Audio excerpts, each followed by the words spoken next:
One of my favorite all-time Tar Heels is joining the Carolina men's basketball staff, and it is a turning point for this program. You are Locked On Tar Heels, your daily podcast on the UNC Tar Heels, part of the Locked On Podcast Network, your team every day. Hey there, it's Friday, April 28th, 2023. Welcome into the Locked On Tar Heels podcast, the only daily North Carolina show out there. I'm your host, Isaac Schade, and I want to thank you for being here with us today to wrap up this week. And what a thing we get to talk about today, because Marcus Paige is back. By the way, as we get into it, I want to welcome you everydayers here. So glad you're here. 3 weeks from today, this Friday, is going to be a mailbag episode. And so I want to let you all know that now, so you can start getting your questions in through email, lockedontarheels@gmail.com, through Twitter, Instagram, whatever may be the easiest. Start sending them in now, because we're going to have one of those. Coming up on the show today, I want to look back and reminisce a little bit about Marcus Paige, my 5 favorite Marcus Paige moments in Carolina history. Got some Mackenize Mgbako news and update for you, NFL draft news, a weekend run around the Tar Heels. But first, let's talk a little bit more about Marcus Paige coming to the staff and what he's going to bring. So if you hadn't heard the news, it came out on Wednesday around dinner time that Marcus Paige is coming back to take the position vacated by Jackie Manuel, that director of team and player development role. And this comes, by the way, per Adam Smith of Inside Carolina. And I said it off the cold open, but let me say it again right now. I believe this will be a big turning point for Carolina because of everything, the person that Marcus Paige is and what he brings. Now, I know there are limitations to this role. I know there's only so much interaction he can have and things during games and stuff like that. But ultimately, it is a good thing, a great thing for this program, for Marcus Paige to have his fingerprints back on the identity of the UNC basketball team. And I'd like to give you several reasons why to start today's show. In fact, I've got 8 of them for you. Yeah, 8. Pretty wild. Number 1, the dude is just a good human being. And I think I said human being. That's funny. Marcus Paige, the living human being. No, he is just a great human being. He's just somebody you want to be around, somebody that makes everyone around him better because he's such a good person. And so I know that might sound generic or like whatever to start with, but I legitimately want to start with that because I believe that when you're around good people, it influences you to be good people, and that is Marcus Paige. Number 2, the reason I think it's good for Marcus Paige to have his fingerprints back on the program is because of the backcourt development. As of things stands right now, there are 6 scholarship guards on the roster. And to have somebody that played at Carolina for 4 years, to have somebody that just has done everything you want a player to do, both on and off the court, to have that man invest, and yes, he is a man, weird to say, huh? Investing in the current backcourt players is such an important thing for Carolina. Number 3, Marcus Paige has a nose for winning. Yes, there were moments in his Carolina career when he missed potential game-tying or game-winning shots. He didn't always get it right, and honestly, no one does, right? Like, if you're taking shots, you're not always going to hit them. But there are plenty of examples as well of him hitting shots, of him making game-winning plays or game-altering plays. And obviously, he's not going to be the one out on the court doing it, but there's something about somebody that has a nose for winning, being able to infuse others with that same mentality. And again, he can't be the one out there on the court doing it. The players have to do it. But he's somebody that's literally been there, done that, what they're trying to do, and will be able to pass along that wisdom. Number 4, and this is another personality thing.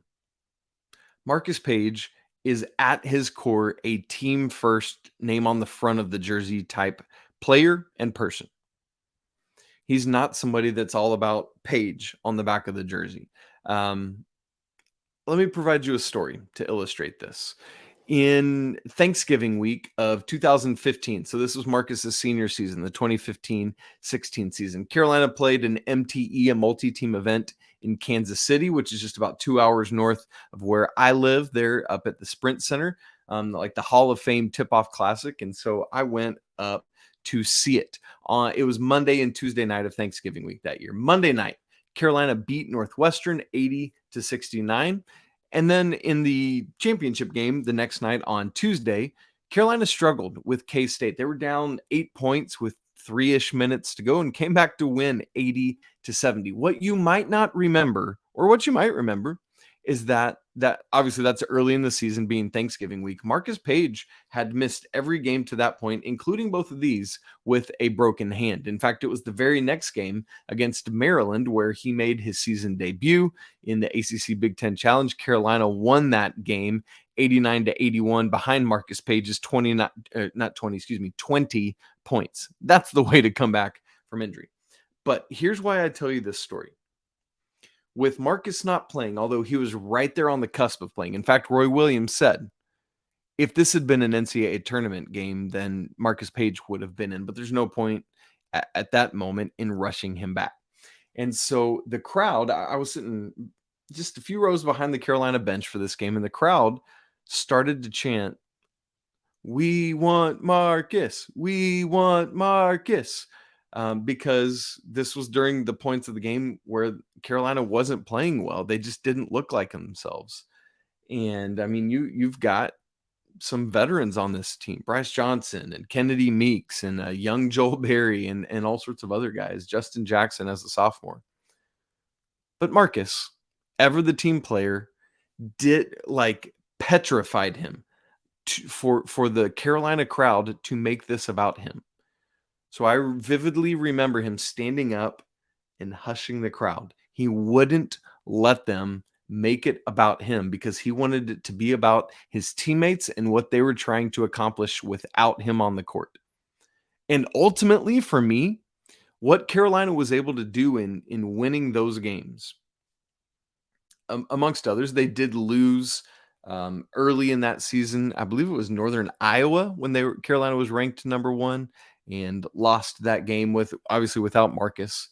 But I believe that winning games like that, those 2 games in Kansas City, set up the ability to propel Carolina to be what it eventually turned into that season and the following season as they won the national championship.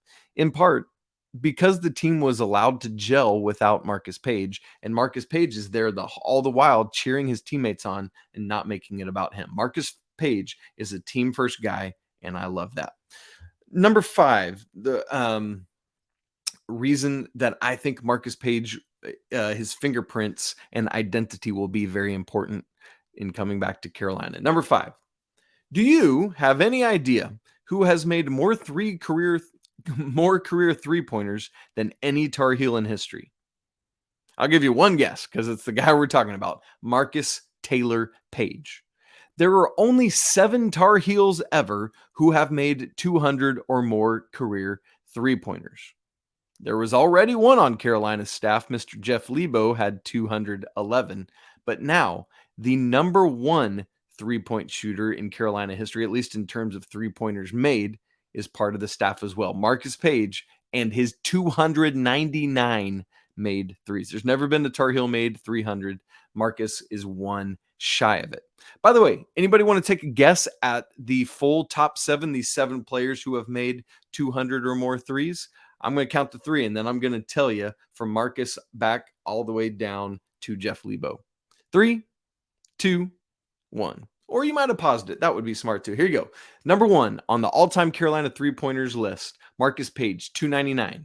2, Joel Berry, 266. So that backcourt playing together, the 2 most prolific 3-point shooters in Carolina history. Wild.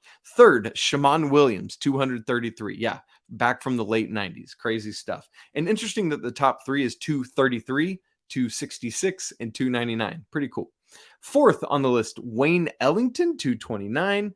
Tied for fifth, Rashad McCants and Donald Williams at 221. And then seventh, Jeff Lebo at 211.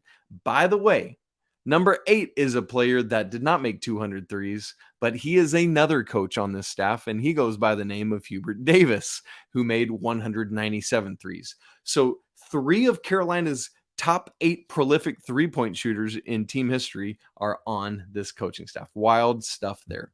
I bring all that up to say, where's one of the single biggest areas that Carolina needs to grow?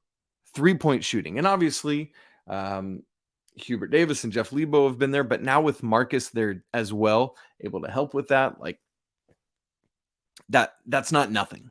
Okay. Number 6, why I love Marcus Paige being back at Carolina. It's not just about the offense for him, despite all his offensive fireworks and accolades and everything he's done. This dude was named UNC's Defensive Player of the Year all 4 years he was a Tar Heel. Not Bryce Johnson, not anybody else. Marcus Paige. That's never been done before. He is the only Tar Heel to ever win that career award for all 4 years of his career. And that was another rough area last year for the Tar Heels. Hopefully he can help change some of that. Final 2 things. I love his maturity, Marcus Paige's, even as a college student. You know how at the beginning of every practice, dating back to Coach Smith, there's a thought of the day that everyone has to know and be aware of. Marcus Paige was writing that down so that he could remember them. He knew that that would be an important and good thing for him to do, and so he did it. What college kid does that? Marcus Paige. And then finally, the 8th reason that I think it's really important that Marcus Paige is on the Tar Heels staff is this. Remember the first one was Marcus Paige is just a good dude? Let's bookend it with this. Yes, Marcus Paige will help develop these basketball players. But like Jackie Manuel before him, he will also, and definitely more importantly, will develop them as young men. Because at the end of the day, what's more important? Putting an orange ball in a round hoop, or growing into the men that they are being called to be, or if it was young women, growing into the young women they were called to be. Yes, you and I are here because these dudes put a ball in a round hole, right? I get that. But part of the Carolina tradition, dating all the way back to Dean Smith and others, is to grow not just basketball players, but young men who are maturing into whomever it is they're called to be in life. That's what Marcus Paige is going to help them do, and that's why I'm glad he's back. But beyond what he'll bring to the team, Marcus coming back has made me spend these last couple of days reminiscing in a big, massive way. And so I sat down and thought through what are my 5 favorite Marcus Paige moments in his Carolina career. I want to share those with you, and I want to hear yours as well. And we'll do that in just a second. But first, this episode is brought to you by Built. Are you looking for a delicious snack, but you don't want all the sugar and calories? Then you need the best tasting protein bar ever. Built. You gotta try it. If you're like me and you want to make healthier snack choices, but you don't want to compromise on taste, well, I've got just the thing for you. These Built bars and Built puffs, which are healthy and taste amazing. Well, what makes them so good? Well, for one thing, they are covered in 100% real dark chocolate.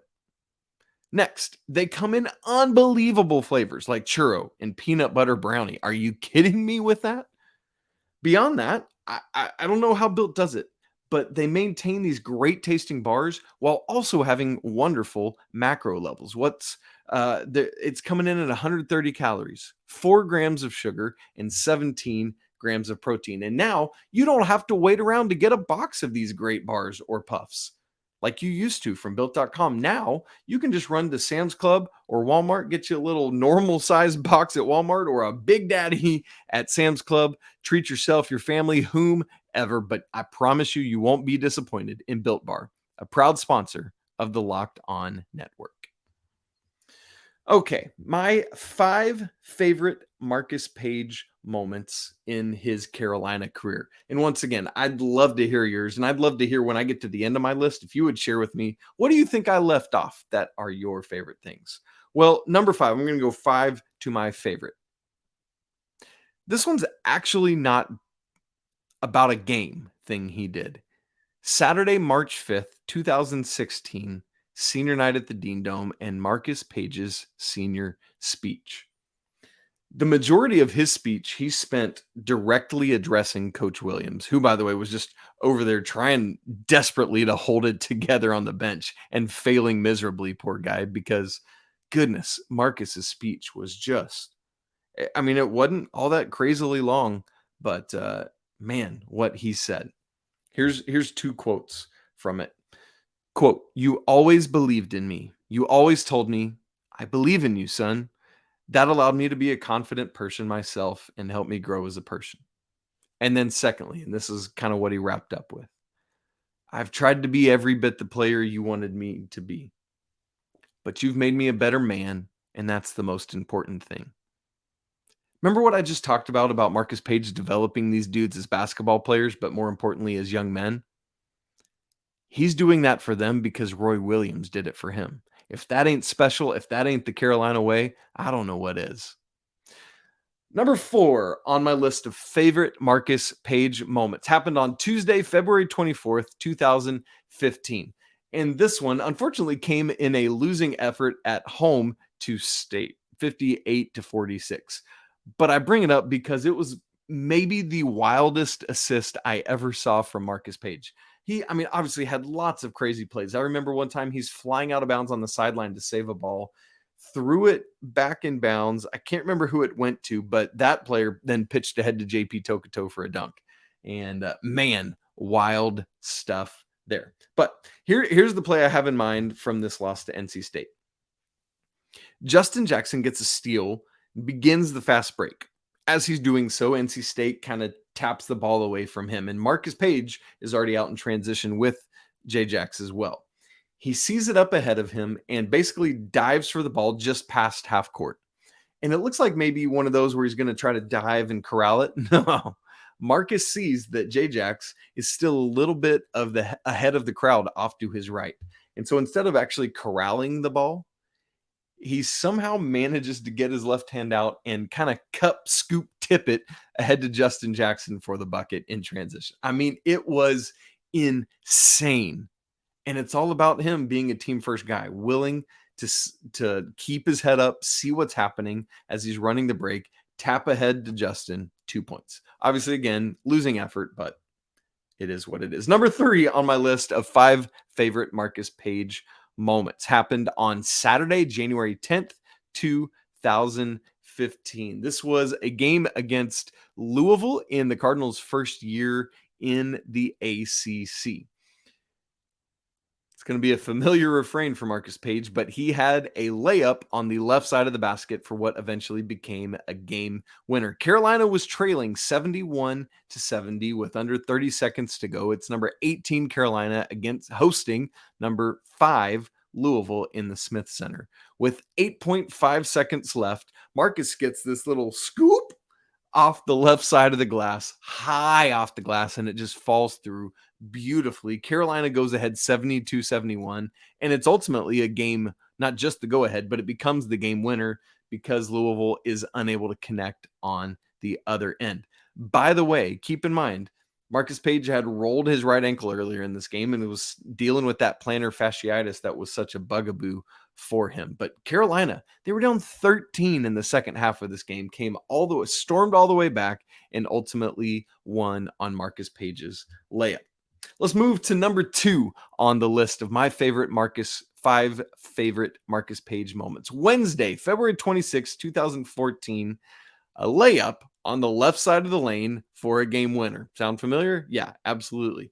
The good thing, though, is that this one was at NC State. So we had that sad NC State loss earlier on the list, but now we get a reprieve. So thank you, Marcus Paige, for doing that. Thank you, Isaac, for putting it in that order. You're welcome, by the way. So Carolina is down 84-83 in overtime, again, at NC State. Marcus Paige drives and gets this layup with TJ Warren coming at him. So Marcus kind of has to hang in the air, extend his left arm, wait for Warren to kind of pass by enough that he can get this up on the glass over and above TJ Warren. And the basket goes in. There's like 9/10 of a second left. Carolina survives NC State's last-ditch heave and game over. But listen to Marcus's stat line. 35 points in 41 minutes, 11 of 21 from the field, 7 of 12 from 3, 6 of 8 from the free throw line, 6 rebounds, 5 assists, just 1 turnover, and 2 steals. Again, in 41 minutes played on the road. I will forever remember the second half of this game. You probably do too, because Marcus and TJ Warren from NC State are just basically trading off, making basket after basket after basket. I mean, it was one of the most memorable performances by two opposing players I remember. And so it's a career high 35 points for Marcus. TJ Warren finishes with 36. And so just great stuff. And in fact, this was one of Marcus's career, had 3 career games of 30 or more points. And the layup, the game winner itself was incredible, but perhaps the wildest thing of this whole game to me is this was that season where Marcus just turned into second half Marcus. 35 points in this game. He had 4 points at halftime, just 4 stinking points, and then scored 31 in the second half and overtime. Wow. And we come to the number 1 Marcus Paige moment on my list, Monday, April 4th, 2016. A very sad day overall. But y'all, that 3-pointer that Marcus Paige hit to tie this game, I've consistently said it is one of the most wild, incredible shots in NCAA, not just tournament history, but in all NCAA history. Unfortunately lost to time and to history because of what happened after. Now, it's not lost to Carolina people, right? We're always going to remember this, as well as some of his other crazy shots to help, like that baseline 3, to help get it as close as it was. And if I don't know how that NC State layup went in, I'll never figure out this one. The double clutch, the hang time, the pressure of this moment. And yet he did it. And there were all these things that almost happened to stop it. Joel Berry was out kind of on top, and Marcus was pushed back beyond the 3-point line pretty far. Joel Berry gets a pass to him. Daniel Ochefu, from Villanova almost intercepts that pass. And then as Marcus gets it, Mikal Bridges goes running at him. Yes, that Mikal Bridges, as does Ryan Arcidiacono. Bridges almost gets there. Arcidiacono does get there, and that's what causes the double pump, the kind of leg splayed, and then Marcus is able to control his body, still get up a good-looking shot, and of course, we all know it went in, and the game ended in a tie. It's the weirdest thing I've ever seen. 4 point whatever seconds left on the clock, and they said, you know what? Congrats, Villanova and North Carolina. This game is over. You both win. That's how that happened, right? We all remember that. Anyway, once again, I want your favorite moments. Let me know, what did I miss on my list that you have on yours? Well, as you well know, we are in search of a plan for Carolina's final 2 scholarships for this year. How or will Coach Hubert Davis use them?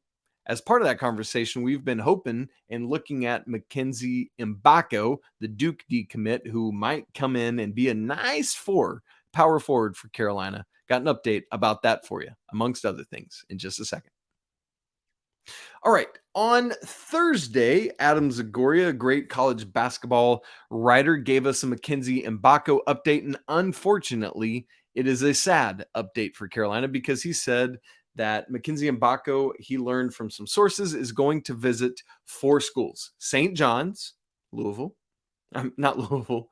St. John's. Well, yes, Louisville. But when I said Louisville, I was thinking Rick Pitino. That's kind of funny. So St. John's and Rick Pitino, Kansas, Indiana, and Louisville, who was on that early list that we heard about, like Louisville, Carolina, or the pro route. And so Man, if Louisville could land him, they've been loading up on talent after that rough year last year. Now, this does not mean 100% fully that Carolina is out, but it is not a good sign, right? We can all agree on that. I wouldn't be surprised if all of these are very intriguing places to land. And so we'll keep our eyes on it because you don't know until it's over. But for me, Carolina won't get Mgbako. And so that kind of changes the calculus. Maybe, we talked earlier in the week about Jarin Stevenson. I would go a little harder after him as a possibility to reclass now and continue to look at the transfer portal. NFL draft news. Night 1 is in the books. Obviously, if you're watching or listening to this earlier on Friday, the second and third rounds of the draft haven't happened yet. And so we'll keep our eyes on that. Unfortunately, Josh Downs was not drafted on Thursday night. There was a run on wide receivers, 4 in a row at one point in the back half. First time that's ever happened. But we do wait to see what happens on Friday night. From the majority of mock drafts and big boards that I had seen, a lot of people had Josh Downs as like the 5th or 6th receiver on their list. And so I wouldn't be surprised at all to see him go at some point in the first half of the second round tonight, Friday night.